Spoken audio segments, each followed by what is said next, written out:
Gabriel Hackman. I was born in Prince of Wales Hospital, Sha Tin, Hong Kong, on January 3rd, 1998. When I was born, the doctors knew what I was. I was a Gweilo. I've been a Gweilo now for as long as I can remember, and I've often been treated differently because of it. First of all, some of you in the audience may not know what a Gweilo is. The saying first came about during the First and Second Opium Wars, and the direct translation of it means ghost men. But depending on who you ask, it could also mean foreign spirit, white spirit, or round bag. But most often it's used as a term for foreigner. But over time, it's become a term not only for white people, but often encompassing all non-Chinese people. So, is it bad to be called a Gweilo? Not necessarily. Many Chinese people use it as a non-derogatory term for non-Chinese. It's sometimes even as a word of affection. It's even been started to be used by Gweilos. Say there's a bar where a bunch of Westerners hang out. It's often given the name a Gweilo bar and stuff like that. So yeah, I'm a Gweilo. Many of you here in the audience can be considered Gweilo. What are some things that are different about being a Gweilo? First of all, I'd like to point out the fact that I'm a white male, and I acknowledge that I have certain privileges because of that. I'm not gloating. It's not fair, and everybody should be treated equally. And that's kind of what I'm going to be talking about today. Equality and a sense of identity. I consider myself a local. I was born here, I've lived here now for most of my life. I know this place about as well as a taxi driver. Yet, I'm always having to convince people that I'm from here. Say, I'll go into a shop, and if the shop owner starts talking to me, he'll usually ask me where I'm from. When I say Hong Kong, he'll usually respond, no, really, where are you actually from? I'm from Hong Kong. I was born here. Sure. Recently, during the recent umbrella revolution, when it started, I was down there doing what I could to help out. I set up a refuge station where people could come to get rest and some first aid help if they needed it. I didn't go home for almost a week. I did this not because I'm a teenage punk who likes to protest things, although that is true. I did this because Hong Kong is my home, and I want what's best for it. I believe in a government that is for the people. I believe in a government that I feel represents me and us as a people.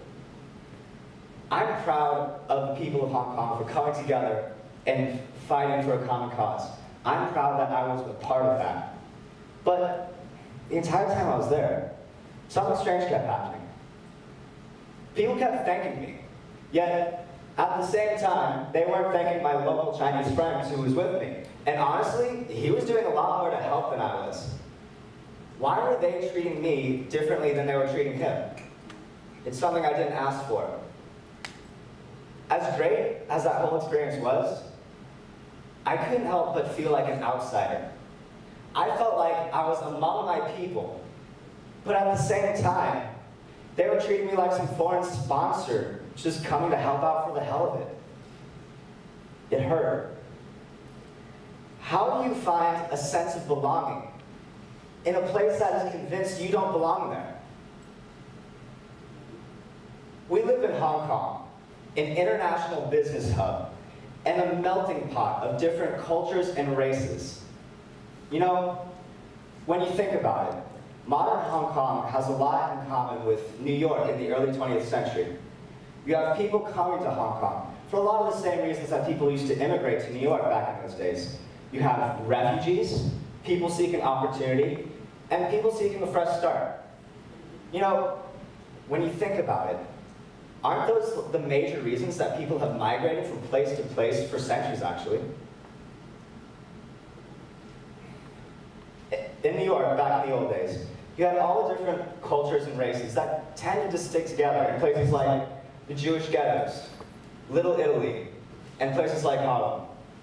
But over time, it was almost like the walls came down, and different races and cultures integrated together and formed the New York that we have today. In Hong Kong, we have the Indians and Middle Eastern people who tend to stick around Tsim Sha Tsui, which is sort of an arts and cultural district. We have the Filipinos, who tend to stick around Central and Admiralty. And for the white people, there's Cyclone and Discovery Bay.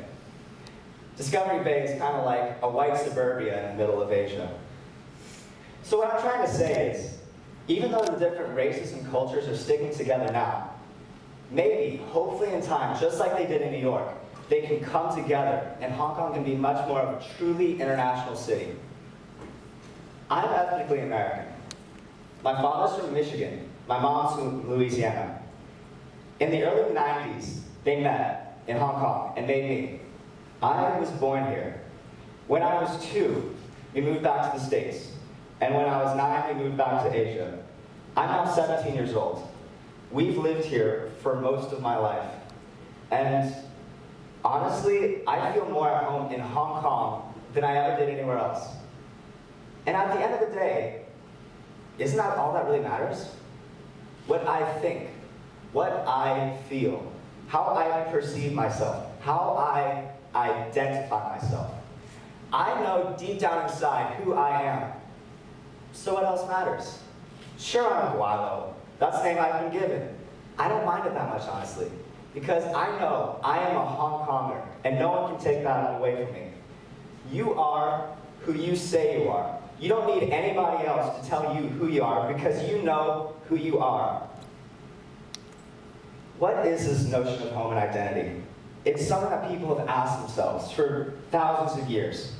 Who am I? Where do I call home? What is my identity? In my opinion, honestly, home is where you're most comfortable. Home is your comfiest sweater. Home is my leather jacket. Home is your body. Home is what you want it to be. Your identity is who you see yourself as. It's not what other people label you as. It's who you know yourself to be. We're in the 21st century now. And because the technology available to us today, the world is becoming a smaller and smaller place. And your sense of belonging is important. Thank you.